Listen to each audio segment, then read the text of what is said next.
وَإِذْ قَالَ إِبْرَاهِيمُ لِأَبِيهِ وَقَوْمِهِ إِنَّنِي بَرَاءٌ مِّمَّا تَعْبُدُونَ، اور یاد کرو جب کہ کہا تھا ابراہیم نے اپنے والد سے اور اپنی قوم سے، یقیناً میں بری ہوں، بیزار ہوں، علیحدہ ہوں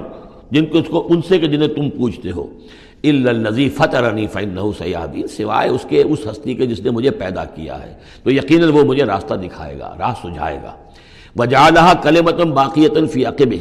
اور اس نے یہی بات باقی رکھی اپنی اولاد میں، اپنے پیچھے۔ یہ ہم سورہ بقرہ میں پڑھ چکے ہیں، وَوَصَّىٰ بِهَا إِبْرَاهِيمُ بَنِيهِ وَيَعْقُوبُ يَا بَنِيَّ إِنَّ اللَّهَ اصْطَفَىٰ لَكُمُ الدِّينَ فَلَا تَمُوتُنَّ إِلَّا وَأَنتُم مُّسْلِمُونَ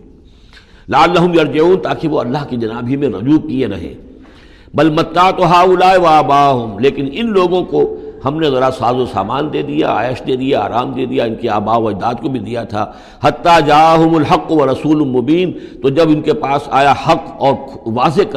کھول کر سنا دینے والا رسول، ولما جاءہم الحق قالوا ھذا سحر وإنا به کافرون، اور جب آیا ان کے پاس حق تو انہوں نے کہا یہ تو جادو ہے اور ہم اس پر کفر کرتے ہیں، اس کا انکار کرتے ہیں۔ وَقَالُوا لَوْلَا نُزِّلَ هَذَا الْقُرْآنُ عَلَىٰ رَجُلٍ مِّنَ الْقَرْيَتَيْنِ عَظِيمٍ، اور انہوں نے کہا کہ کیوں نہیں اتارا گیا یہ قرآن ان دو بستیوں میں کے کسی عظیم شخص پر۔ رجل عظیم، رجل کی صفت آخر میں آئی ہے، قریتین درمیان میں آگے آئے، من علی رجل عظیم من القریتین، ترتیب یہ ہوگی۔ لیکن قرآن مجید میں جو ردم ہوتا ہے تو اس کا صوتی آہنگ ہے، اس کے اعتبار سے تقدیم و تاخیر ہوتی ہے۔ انہوں نے یہ کہا کہ آخر یہ دو بستیاں جو ہیں، دو شہر ہیں، یوں سمجھیے کہ اس زمانے کے حساب سے یہ ٹوین سٹیز تھیں، جیسے اسلام آباد اور راول پنڈی ہے، تو طائف اور مکہ یہ ان کے بڑے گہرے روابط تھے۔ مکے کے سرداروں کی وہاں پر جو ہے وہ جائیدادیں بھی تھیں، باغات تھے، ولید مغیرہ کے تھے، ولید بن مغیرہ کے اس کے مکان تھے، اس کے باغ تھے، جائیدادیں تھیں، تو یہ لوگ جو ہے بالکل، تو یہ دو بڑے بڑے شہر موجود ہیں اور ان میں بڑے بڑے چودھری ہیں، بڑے سرمایہ دار ہیں، بڑے قبیلوں کے لوگ جو ہیں وہ بڑے ہیں، تو آخر ان میں سے کسی کے اوپر کیوں نہیں؟ یہ اللہ تعالیٰ کو قریش کا یہ یتیم کیوں پسند آ گیا؟ وَقَالُوا لَوْلَا نُزِّلَ هَذَا الْقُرْآنُ عَلَىٰ رَجُلٍ مِّنَ الْقَرْيَتَيْنِ عَظِيمٍ أَهُمْ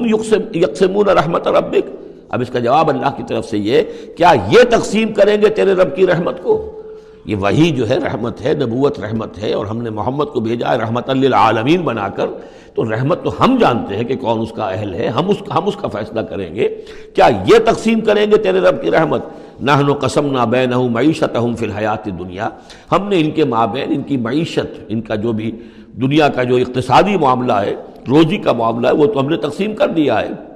دنیا کی زندگی میں۔ وَرَفَعْنَا بَعْضَهُمْ فَوْقَ بَعْضٍ، اور بعض کو بعض پر فوقیت دے دی ہے، بعض کو پیدائشی طور پر اپنے والدین کی طرف سے جائیداد مل گئی ہے، وہ مرفع الحال ہیں، بعض بیچارے جو ہیں جو بھی مشقت کرتے ہیں تو شام کو کھاتے ہیں۔ درجات، ہم نے درجے اس کے اندر معیشت کے اعتبار سے کسی کو کسی پر بلند کر دیا ہے، لِيَتَّخِذَ بَعْضُهُمْ بَعْضًا سُخْرِيًّا، تاکہ بعض کو اپنے خدمتگار بنائیں۔ اگر سب کو ایک جیسا بنا دیتے تو کوئی کسی کا کام کاہے کو کرتا؟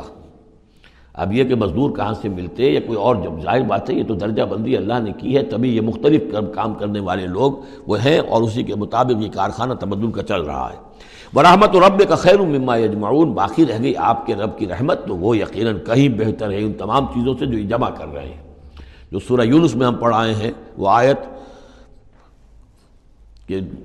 یا ایھا الناس قد جاءتکم موعظۃ من ربکم وشفاء لما فی الصدور وہدی ورحمۃ للمؤمنین قل بفضل اللہ وبرحمتہ فبذلک فلیفرحوا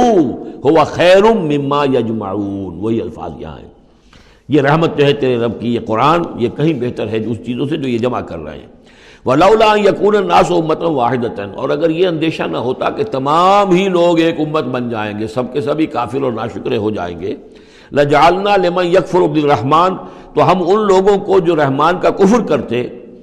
لِبُيُوتِهِمْ سُقُفًا مِّن فِضَّةٍ، ہم ان کے گھروں کی چھتیں بنا دیتے چاندی کی،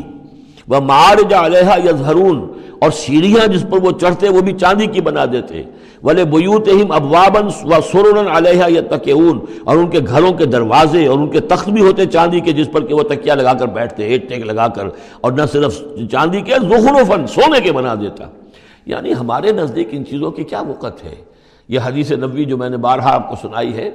کہ اگر دنیا و مافیہ کی وقت اللہ کی نگاہ میں مچھر کے پر کے برابر بھی ہوتی تو یہاں کسی کافر کو وہ ایک گھونٹ پانی بھی نہ دیتا۔ اللہ کی نگاہ میں ان کی کوئی وقت ہے ہی نہیں۔ وہ تو اللہ ان سب کو جو ہے سونے چاندی کے محل دے دے تو کیا ہے،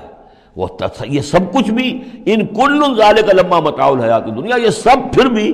دنیا کی زندگی کا ساز و سامان ہی ہوتا ہے اور کیا ہوتا، محل جو اپنے ساتھ تو قبر میں نہیں لے جا سکتا تھا، وہ چاندی کا ہو یا سونے کا ہو، آخرت میں تو نہیں لے کے جا سکتا، وہ یہی کا رہ جانا تھا۔ والآخرۃ عند ربک للمتقین، اور آخرت جو ہے تیرے رب کے پاس ہے، اس کا جو اس کی کامیابی جو ہے وہ اہل تقویٰ کے لیے۔